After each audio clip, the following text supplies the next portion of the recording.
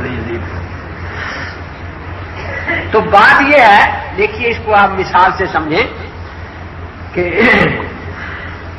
ایک ہے یہ اصل جو نماز ہے وہ یہی ہے, اللہ کی بارگاہ میں ہدایت کی درخواست کرنا. باقی جو رکوع سجدہ وغیرہ ہے یہ تو اللہ کے دربار کے سلام ہے.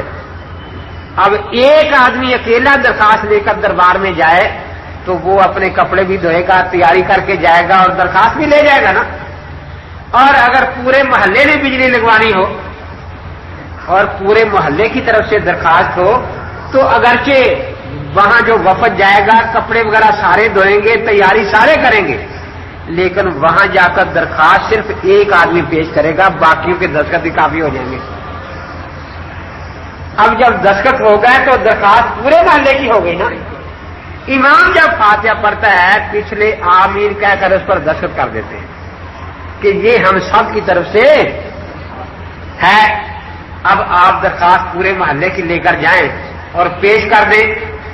پھر ایک آدمی ادھر سے شور کر رہا ہے کہ وہ سادے گھر بھی بجلی لا دینا, ایک ادھر سے شور مچا رہا ہے تو لوگ اس کو بیوقوف سمجھیں گے یا نہیں سمجھیں گے کہ بھئی یہ سارے محلے کی طرف سے درخواست آ گئی ہے. اس لیے جب اکیلا نماز پڑھے گا وہ اپنی فاتحہ سورت پڑھے گا. ایک سے میں نے پوچھا اللہ کے بندے جب یہ دعا کرتے ہیں سارے, اس کے بعد دوسرا آمین کہتا ہے تو دعا سب کی طرف سے ہو جاتی ہے, جنہوں نے آمین کہی ہے صرف دعا کرنے والے کی طرف سے ہوتی ہے؟ کہتا جی سب کی طرف سے ہو جاتی ہے. تو میں نے کہا اسی لیے تو بعد میں آمین رکھی ہے تاکہ یہ سب کی طرف سے سمجھ لی جائے. عجیب بات ہے کہ فاتحہ کے بعد آمین ہے, اس میں تو لڑتے ہو کے پڑھنی چاہیے, جو بعد میں امام نے سورت پڑھی اس کے بعد آمین بھی کوئی نہیں کہتا, تو وہاں لڑنا چاہیے نا. اب وہ سوچنے لگا کہ جی تم بھی نہیں کہتے نا. میں نے کہا ہم تو کہتے ہیں, نہیں کہتے اسی لیے کہ ہمیں تو مسئلے کی سمجھ ہے, لیکن تم لوگ بے سمجھ ہو. کہیں گی کیسے؟ میں نے کہا یہ جو سورت فاتحہ تھی یہ بندے کی درخواست تھی اللہ کی بارگاہ میں بندوں کی, اس پر بندوں کے دستخط ہونے چاہیے سب کے. اور وہ جو فاتحہ کے بعد امام نے قرآن پڑھا ہے اس میں امام اللہ کا نمائندہ ہے, وہ اللہ کی طرف سے اس کا جواب دے رہے ہیں کہ یہ قرآن راہ ہدایت ہے. گویا آرڈر لکھا جا رہا ہے تو آرڈر پر پھر محلے والوں کے دست نہیں ہوتے, صرف افسر کی دستخط ہوتے ہیں اللہ تعالیٰ ہی کی. اس لیے وہاں ہمیں آمین کہنے کی ضرورت ہے کیونکہ وہاں وہ ہمارا نائب نہیں ہے, وہ فاتحہ میں ہمارا نائب ہے کہ یا اللہ ہمیں سیدھا راستہ دکھا. یہ درخواست پیش کر رہا ہے.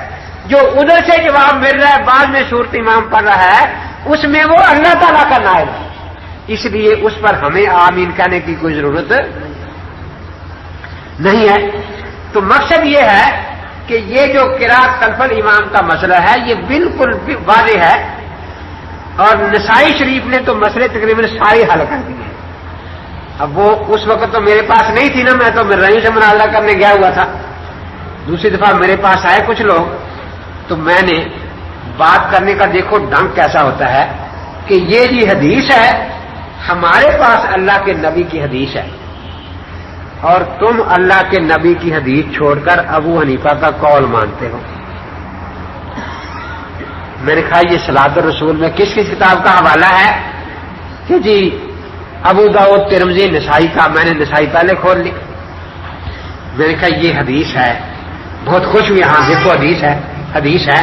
امام میرے پیچھے کچھ نہ پڑھو مگر فاتحہ. کہتے جی یہ حدیث ماننی چاہیے یا ابو حنیفہ کی بات ماننی چاہیے؟ میں نے کہا اس حدیث کے آگے باقی ابو حنیفہ کا قول ہے, دیکھتے ہیں. میں نے کہا آگے تو ہے باب تعویل وَإِذَا قُرِئَ الْقُرْآنُ فَاسْتَمِعُوا لَهُ وَأَنصِتُوا لَعَلَّكُمْ تُرْحَمُونَ. یہ امام ابو حنیفہ کا فرمان ہے یا اللہ تعالیٰ کا فرمان ہے؟ کہ جی یہ تو اللہ کا فرمان ہے.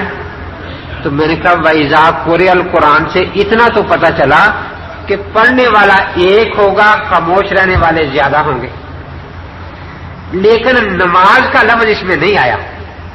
قُرِئَ مجہول کا صیغہ ہے, پیش باعث ہے, تو جس کی وضاحت لفظوں میں قرآن میں نہ ہو اس کی وضاحت کرنے کا پہلا خدا کے پاک پیغمبر کو ہے کیونکہ الرحمن علم القرآن، اللہ نے خود قرآن اللہ کے پاک پیغمبر کو سکھایا اور سمجھایا ہے، اور ذمہ داری لی ہے انا علینا جمع ہوگا قرآن ثم انا علینا بیان۔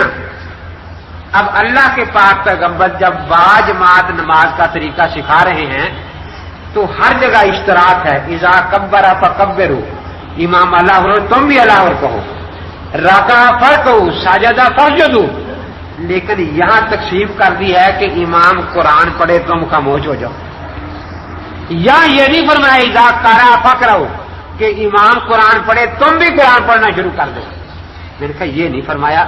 تو اب پتہ چلا کہ وَإِذَا قُرِئَ القرآن میں قرآن پڑھنے والا امام ہوگا اور خاموش رہنے والے توجہ کرنے والے مقتدی ہوں گے۔ تو میں نے کہا اب دیکھیے ہم نے پہلی حدیث بھی مانی، بعد والی آیت بھی مانی۔ قرآن پاک کی کتنی صورتیں ہیں؟ 114۔ 113 صورتیں پڑھنے سے فرش والے نے منع کر دیا تھا اللہ کے نبی نے کہ 113 نہ پڑھنا، صرف فاتحہ پڑھنا۔ اب ایک ہی رہ گئی تھی نا، اس کے لیے اللہ نے عرش سے آیت نازل فرمائی کہ یہ بھی نہیں پڑھنی۔ ابن ماجہ میں نے کہا حدیث کی کتاب ہے، فقہ کی میں نکال لی، جی حدیث کی۔ میں نے کہا سیاستہ میں شامل ہے کہ شامل ہے؟ میں نے کہا ذرا دیکھو حدیث پوری ہے اس میں کہ امام اللہ اکبر کہے تم اللہ اکبر کہو، امام قرآن پڑھے تم خاموش ہو جاؤ، امام غیر مغضوب علیہم ولا الضالین کہے تم آمین کہو۔ اب دیکھو یہ تکبیر تحریمہ ہے، تکبیر تحریمہ کے بعد امام کون سی سورت شروع کرتا ہے؟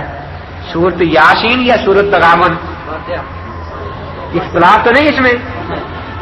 تو جب امام قرآن شروع کرے گا مقتدی نے خاموش ہونا ہے۔ آمین سے پہلے امام کون سی صورت ختم کر لیتا ہے اور کتنی صورتیں پڑھتا ہے؟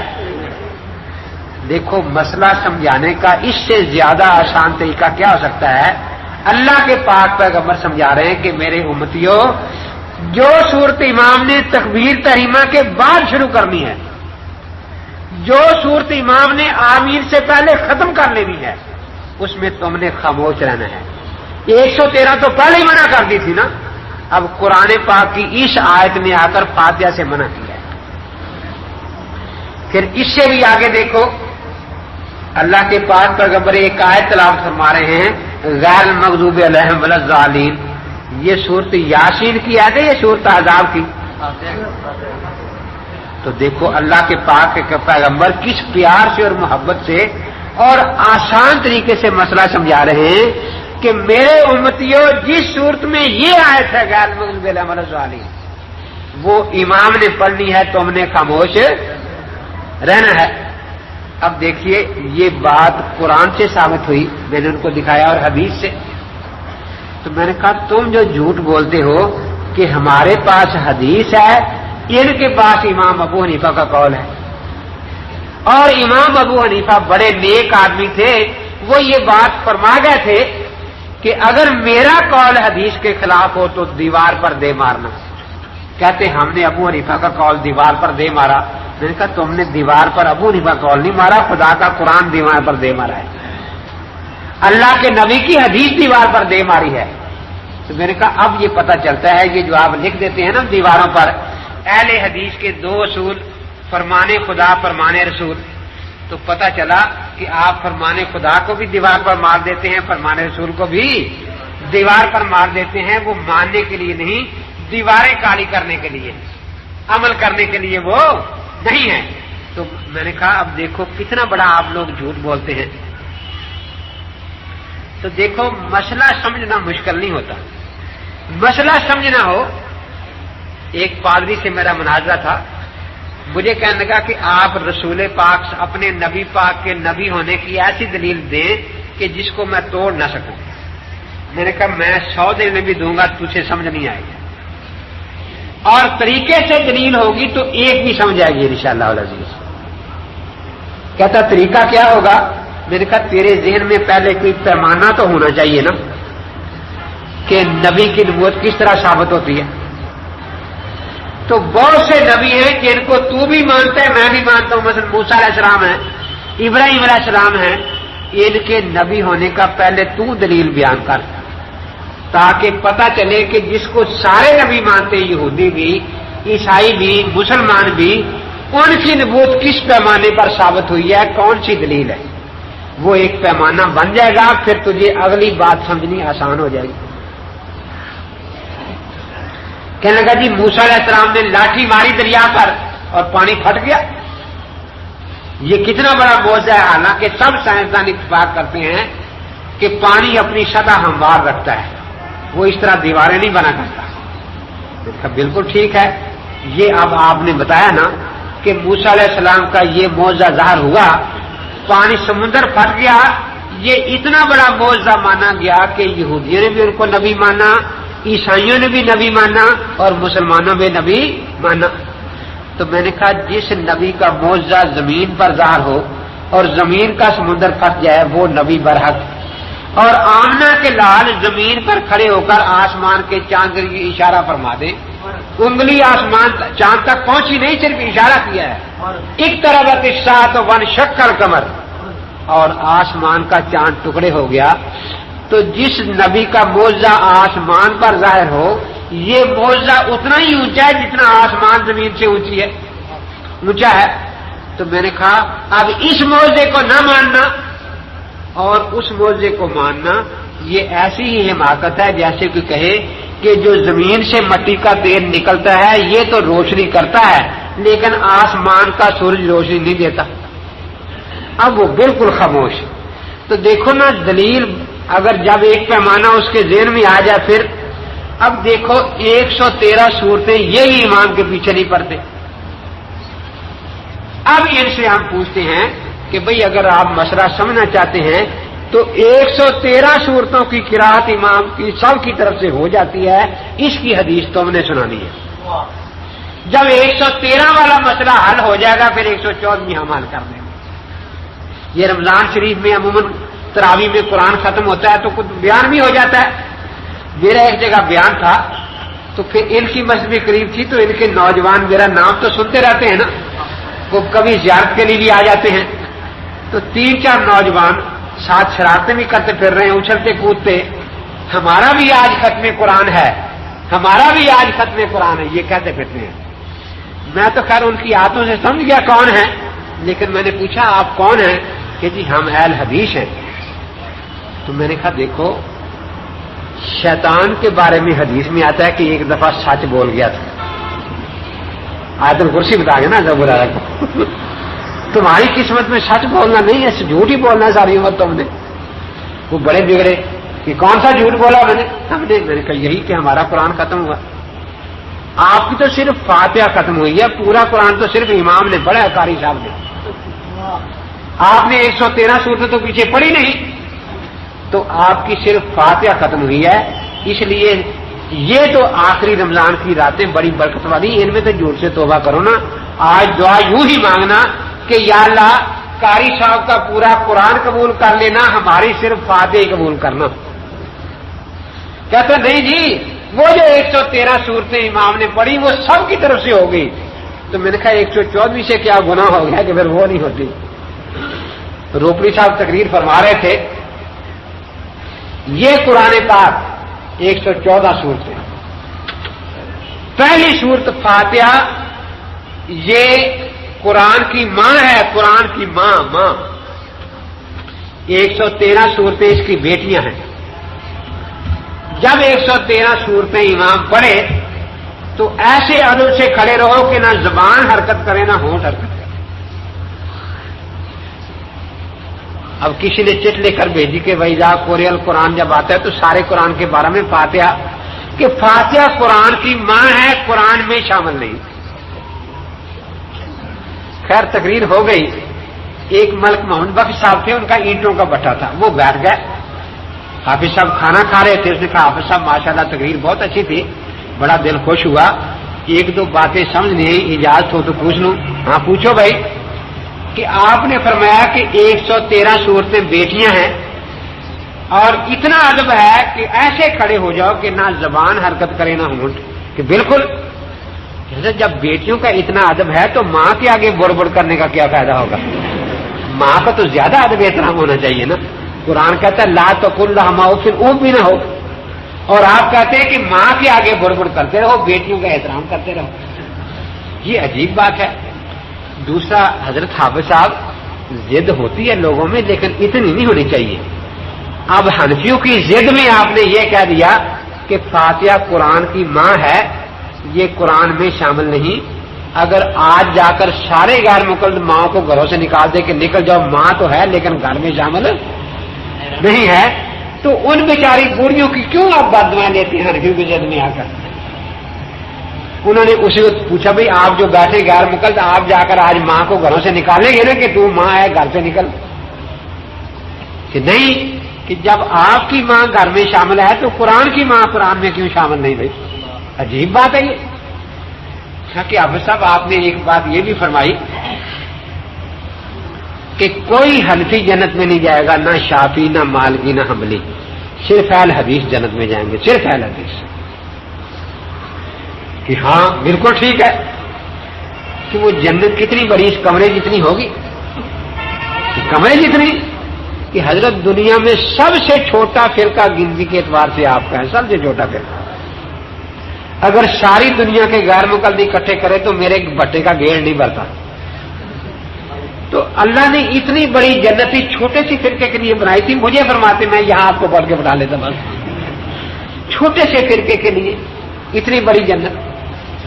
کہ حضرت قیامت کے دن بڑی پریشانی تو حضور پاک کو ہوگی. سارا علاقہ پھریں گے، کوئی جلتی نظر نہیں آئے گا وہ شافی ہے، وہ مالکی ہے، وہ حنبلی ہے، وہ حنفی ہے. چلتے چلتے یہاں پاکستان میں، ہندوستان میں آئیں گے تو کچھ لوگ نظر آئیں گے سر سے ننگے، پاؤں سے ننگے، داڑھیوں میں دھول پڑی ہوئی، کسی کو سلام کر کے راضی نہیں ہے، ایسے مشدد. تو حضرت خوش ہوں گے.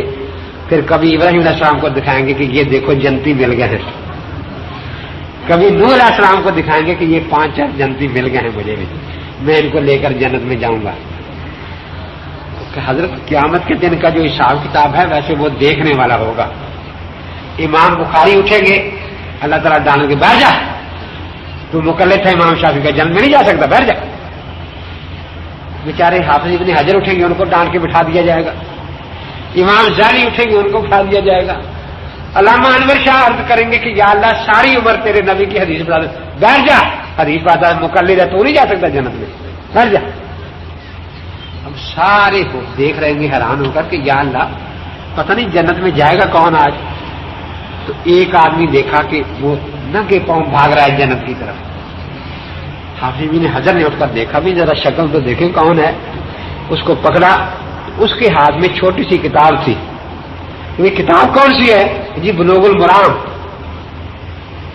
حافظ صاحب عرض کریں گے یا اللہ میں بلوغ المرام لکھنے والا تو دوزخی، میں تو جنت میں نہیں جا سکتا، اور یہ جو اس کا ایک صفحہ صحیح پڑھ بھی نہیں سکتا، یہ بلوغ المرام کی برکت سے جنت میں جا رہا ہے. عجیب ہی مسئلہ ہے. تو قیامت کے دن اس نے پھر ملک صاحب نے کہا، اس نے تقریر کچھ میری سنی تھی کہ حافظ صاحب ہم نے سنا ہے کہ حدیث پاک میں آتا ہے کہ قیامت کے دن جنتیوں کی 120 صفیں ہوں گی. 40 صفیں پہلے سارے نبیوں کی امتی مل کر بنائیں گے، اور 80 صفیں صرف امت محمدیہ کی ہوں گی. اور طبرانی کی روایت میں تو یہاں تک آتا ہے کہ ہر صف مشرق سے لے کر مغرب تک ہوگی.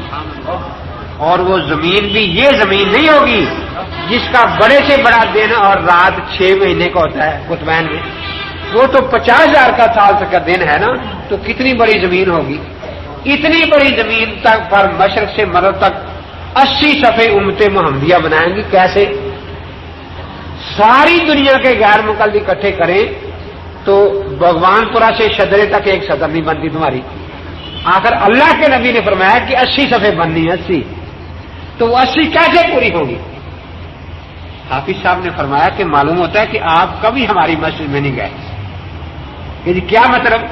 کہ ہم جب سب بناتے ہیں تو ٹانگیں بہت چوڑی کرتے ہیں تاکہ سب جلدی بھر جائے. یعنی ہمارے ہاں بھی سب سیدھے کرنے کا مسئلہ تو ہے، لیکن ہم کہتے ہیں کہ صاحب بھی سیدھی رہے اور نمازی بھی سیدھا ہی رہے. یہ کہتے نہیں جب تک نمازی پورا کارٹون نہ بنے اس وقت تک صاف سیدھی ہوتی نہیں. ایک ٹانگ ادھر ہو ایک ادھر ہو پھر کہتے صاف سیدھی ہوتی ہے. ایک مجھے کہنے لگا جی یہ تو سنت ہے. میں کہا سجدوں میں ٹانگیں کہاں ہوتی ہیں, وہاں سے اکٹھی ہو جاتی ہیں. اس وقت خلاف سنت کیوں پڑھتے ہو, میں دکھاؤ کہاں تک سنت ہے. تو حافظ صاحب نے کہا کہ ہم جب صفے بناتے ہیں تو اس وقت ہم ٹانگیں بہت چوڑی کرتے ہیں تاکہ صفے جلدی بھر جائیں. کہ حضرت آپ جتنی کاٹ بھی ٹانگیں پھینکنا شروع کر دیں تو 80 صفیں آپ سے نہیں بنیں گی. اس لیے جب تک یہ مقلدین شامل نہیں ہوں گے نا صفوں میں, اسی لیے خواجہ محمد پارسا رحمۃ اللہ علیہ فرماتے ہیں کہ میں نے کشف میں دیکھا کہ واقعتاً جنتیوں کی میدان قیامت میں 120 صفیں ہیں. جیسے خواب میں بعد اگلا واقعہ نظر آ جاتا ہے نا, اللہ والوں کو کشف میں نظر آ جاتا ہے, اور ان میں 80 صفیں امت محمدیہ کی میں نے گنی. پھر میں نے کہا کہ اب آگے بھی دیکھیں تو 80 صفوں میں 60 صفیں حنفیوں کی تھی. حضرت ملا علی قاری رحمۃ اللہ علیہ فرماتے ہیں کہ یہ بات بالکل صحیح ہے, کیونکہ حنفی ہمیشہ باقی 3 اماموں کے مقلدوں سے 2/3 اور بلکہ زائد رہے ہیں. کسی زمانے میں بھی حساب کر لو تو ان کی تعداد زیادہ رہی ہے. تو مقصد یہ ہے کہ ہم جو نماز پڑھتے ہیں یہ وہی نماز ہے جو اللہ کے نبی پاک والی نماز ہے. نبی پاک کی نماز صحابہ نے سیکھی, صحابہ وہ نماز اور قرآن لے کر کوفے آئے. اب قاری اعظم کی قرات وہ کوفے سے ساری دنیا میں پھیلی اور امام صاحب نے نماز مرتب کر کے پھیلا دی. یہ قرآن بھی صحابہ والا قرآن ہے, یہ نماز بھی صحابہ والی. لیکن ایک رافضی اس قرآن کا دشمن ہو گیا, کہتا ہے یہ قرآن صحابہ نبی والا قرآن نہیں, اور دوسرا رافضی اس نماز کا دشمن ہو کہتا ہے یہ نماز نبی پاک والی نماز نہیں.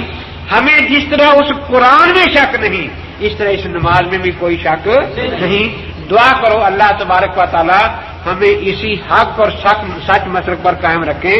وآخر دعوانا الحمدللہ رب العالمین.